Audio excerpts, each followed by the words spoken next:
Mas vamos voltar a olhar para o cenário internacional e continuar repercutindo o anúncio do Federal Reserve agora, mas eu não faço isso sozinha. Aproveito para chamar agora o nosso convidado, o nosso entrevistado. Eu chamo agora o Fabrício Voit, economista da Aware Investments. Tudo bem, Fabrício? Muito bem-vindo aqui no CNN Money. Obrigada por conversar com a gente. Boa tarde. Eu que agradeço. Boa tarde a todos que estão nos assistindo e a você também, pela ótima resolução sobre a ata do FONC. Obrigada. A gente fez um resumão por aqui, mas precisamos contar muitíssimo com você para entender um pouco mais sobre essas perspectivas. Alguns pontos importantes, né? A gente viu o Federal Reserve trazendo um ponto importante de que pelo menos 2 cortes estão previstos para esse ano. E um ponto relevante para a gente falar aqui também é o fato de que eles estão avaliando que a incerteza econômica diminuiu, mas continua elevada. Explica para a gente um pouco mais sobre esse cenário e qual foi a sua percepção diante dessa ata aí do FONC. Era esperado por todo o mercado que eles manteriam a taxa de juros. Quando ele fala, e esse é um ponto importante, que a incerteza econômica diminuiu, ele está se referindo à recente discussão que nós tínhamos sobre a guerra comercial. O que era esperado com uma guerra comercial mais acirrada? Uma recessão mundial. E é natural que com um grau de recessão mundial você não tenha muitas margens para mexer em taxas de juros. Não só lá, como aqui no próprio Brasil. Focando principalmente no cenário deles, a taxa de juros estava mais elevada porque a inflação está um pouco longe da meta. Historicamente, a meta nesse momento é de 2%. E recentemente as inflações americanas elas vieram muito pesadas. O mercado de trabalho lá, como ele mesmo comentou, continua resiliente. O nível de consumo continua também forte. O que caiu e surpreendeu muita gente é o nível de confiança na economia. E um indicador de confiança ele é antecedente. Mas quando você pega e vê que houve um arrefecimento das discussões entre Estados Unidos e China, que poderiam colocar aí alguma dúvida em relação à manutenção ou até mesmo necessidade de corte de juros mais rapidamente por conta da recessão, você já tem um cenário mais tranquilo nesse momento. Tirando, obviamente, recentemente essas questões geopolíticas, mas cenário base é que, de fato, não há uma necessidade nesse momento de fazer alguma mudança, porque ainda temos discussões a serem feitas.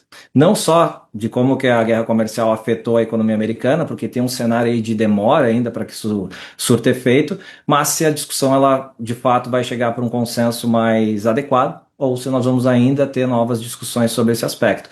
Mas sim, acho que de um modo geral ele atingiu as expectativas, nós precisamos ver qual vai ser o comunicado, porque dependendo do que ele fala no comunicado, é o que de fato vai definir mais essa relação de probabilidades de queda nas próximas reuniões que ainda temos esse ano. Perfeito. E é interessante se a gente for relembrar um pouco mais sobre o começo desse ano, Fabrício, porque a gente viu de tudo praticamente nas projeções de taxa de juros, né? Não só de taxa de juros, mas também de taxa de juros. A gente viu e já viu projeções de mais de 3 cortes, de repente projeção de só um corte, depois mudou tudo, projeção de nenhum corte. A gente chegou a ter, inclusive, essa perspectiva. E agora o cenário muda e a gente tem pelo menos 2 cortes importantes previstos para esse ano, o que certamente não vai agradar Donald Trump. Para ele, certamente o ideal seria fazer mais cortes ao longo aí desse ano especificamente.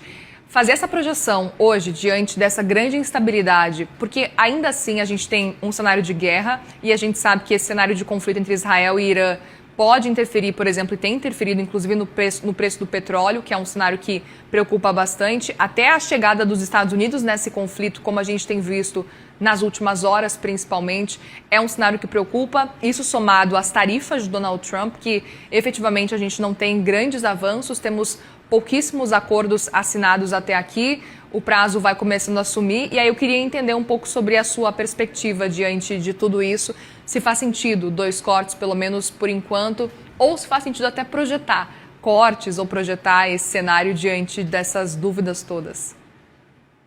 Não, as projeções ficaram de fato muito difíceis, mas se a gente pegar exatamente o que você falou, puxa um pouquinho o histórico, né? Com a eleição do Trump, qual era o esperado? Esperado que ele fizesse atividades de meio que fechar o mercado americano, né? Que foi exatamente o que ele tentou buscar com a guerra comercial.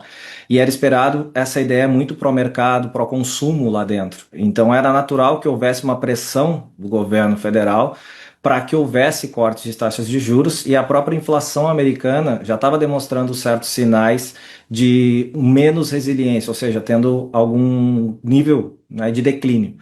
Por outro lado, quando eu começo a olhar as idas e vindas e discussões que o próprio governo americano fez, e a guerra comercial atrapalhou bastante isso, porque a gente está imaginando que, poderíamos ter uma recessão, isso cai por terra. E aí, naturalmente, você começa o ano olhando para uma economia que o mundo, de certa forma, estava um pouco mais estável, porque lembrando, o principal conflito que nós tínhamos ainda é, né, guerra da Rússia e Ucrânia. Os Estados Unidos estavam um pouco fora desses aspectos na época da gestão do Biden. Com a entrada dele, isso muda. Geopoliticamente, os Estados Unidos tentam buscar uma outra forma de se adequar. E aí é natural que você tenha uma projeção adicional de mudança de taxa de juros. Quando eu olho essas questões, a projeção, ela, na nossa opinião, e eu acho que a opinião majoritária do mercado, é que talvez nós tenhamos um corte, talvez um único corte esse ano. 2 cortes não seria muito possível, principalmente pelo aspecto do petróleo. Falando um pouquinho sobre esse aspecto, o Irã ele controla o canal que distribui praticamente 20% de toda a demanda de petróleo do mundo, né? E talvez isso justifique um pouco do discurso que o Donald Trump teve ontem de certa forma, um tom que pode ser interpretado como ameaça, de que escalaria essas discussões de guerra, talvez sinalizando porque se houvesse esse corte de canal de petróleo, isso poderia prejudicar demais o consumo e a inflação no resto do mundo, gerando, de certa forma, a recessão. Mas nós temos que lembrar também o seguinte: a maior parte das carteiras dos grandes gestores estão muito vendidas em petróleo, né? As carteiras têm pouca exposição, ninguém está sobreexposto em energia e petróleo principalmente. O que justifica também que qualquer discussão, né, poderia gerar uma aquisição adicional de petróleo, fazendo com que o preço acabasse subindo e gerando mais dores de cabeça. Então, geopoliticamente, a gente ainda não consegue entender quais são os aspectos que vão ocorrer, porque é muito recente. Mas a justificativa clara é: nós talvez devêssemos caminhar para esse ano para mais um único corte, ou pelo menos o primeiro corte, do que 2, pelo menos pelo cenário que está se discutindo hoje. Perfeito. E aí a gente está vendo o Jeremy Powell falando, claro que essa na verdade é uma imagem recuperada, ele fala só a partir das 13h30 da tarde pelo horário de Brasília, ou seja, logo mais. Queria saber a sua projeção, Fabrício, para a fala dele. Sei que é trabalhar um pouco com futurologia, mas a partir, aí inclusive, tá a live prevista já, então, às 13h30 da tarde, 2h30 pelo horário lá de Washington, a gente vai poder acompanhar. E aí eu queria saber a sua projeção do que esperar, quais são os pontos que a gente precisa ficar atentos nessa fala de Jeremy Powell hoje. Eu acho que os pontos que a gente precisa ficar mais atento, a despeito do que a gente já tem de relatório de resultado técnico, né, que é quais são os níveis de inflação, quais são as projeções, são aqueles detalhes de fala para tentar ter uma percepção dele de como que ele está vendo a gestão, né, do Donald Trump, como que ele está imaginando as escalagens de conflitos e principalmente sobre esse aspecto de que o cenário, quando eu pego uma frase dele que diz, o cenário agora está um pouco mais ameno, é uma clara sinalização de que ele tem um entendimento que as guerras comerciais que foram travadas ou que poderiam ser travadas diminuíram. Há pelo menos a intenção do governo americano de continuar nessa batalha. Então são nesses aspectos mais detalhistas, mais opinativos, porque de ponto de vista técnico, né, é só você pegar os relatórios, olhar os históricos e você consegue ter essa visão. Mas ali ele está fazendo um exercício de futurologia também, ele também não sabe exatamente o que pode acontecer com o governo americano. Então acho que a atenção especial deve ser, principalmente, o que gerou neles a decisão de manter a taxa de juros, que é algo que já todo mundo sabe, e qual seria a visão dele para o que está acontecendo neste momento, recentemente no governo americano com as guerras comerciais, porque isso pode daí nos dar pistas do que seria a próxima decisão já na próxima reunião, se as expectativas vão se concretizar, para que nós tenhamos então uma redução mais para o final do ano. Eu acho que esse é o ponto crucial para entender se a gente consegue pescar ali dentro dele o que ele está vendo de como que está sendo a gestão do Trump em relação a comércio, guerras e outros aspectos. É difícil, é quase que um quebra-cabeça para montar. É difícil e é um cenário em que você é colocado contra a parede. A gente está vendo vários jornalistas que vão conversar com o Jeremy Powell e vão fazer questionamentos, mas muitas vezes eles não sabem realmente o que vai acontecer daqui para frente, levando em consideração esse cenário que a gente está vendo. E aí tem esse acréscimo, porque a gente já vinha falando desde a última reunião do FED, do FONC, a gente via as discussões sobre esse cenário de instabilidade e incertezas, especificamente com relação a essa guerra tarifária aí de Donald Trump. Mas a gente tem um plus agora, que é esse conflito entre Israel e Irã, e a primeira reunião que acontece, então, do FONC, que tem essa discussão, porque é mais um ponto para a gente ficar atento, ainda mais levando em consideração a possibilidade de Estados Unidos estarem cada vez mais envolvidos, né? Exatamente, esse é o ponto, acho que mais importante, porque uma guerra nessa região, que basicamente controla boa parte da demanda da oferta de petróleo mundial, pode gerar um problema muito grande. Não esqueçamos que quando começou a guerra entre Rússia e Ucrânia, as principais preocupações das economias europeias eram com abastecimento de gás, sendo que a Rússia era o principal país que abastecia gás para a Europa.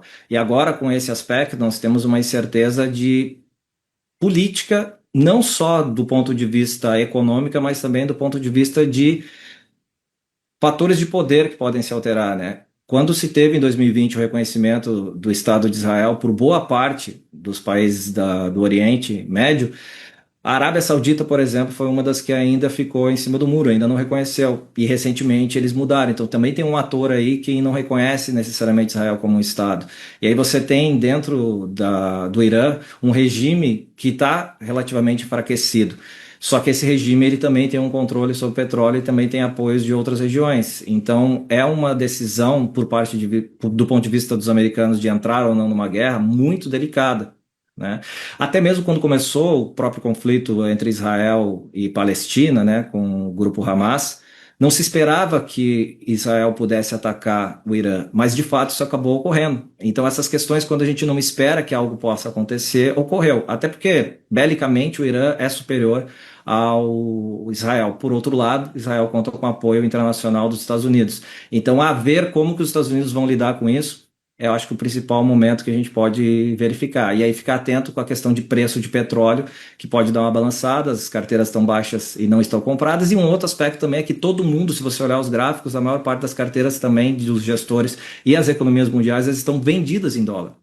Poucas reservas em dólar nós temos, né? O que também explica por que a gente está tendo uma economia, pelo menos as bolsas estão trabalhando de certa forma mais estáveis. O próprio ouro, por exemplo, que todo mundo carregou muito ouro por conta da guerra comercial, também está estável, né? Então as carteiras talvez tenham algumas mudanças. Isso pode ser, dependendo da visão, um pouco prejudicial para o Brasil. Muito bem, Fabrício Voit, economista da Aware Investments. Obrigada mais uma vez pela conversa aqui com a gente. Volte sempre aqui no CNN Money. Eu que te agradeço, muito obrigado pela oportunidade. Obrigada, boa tarde para você.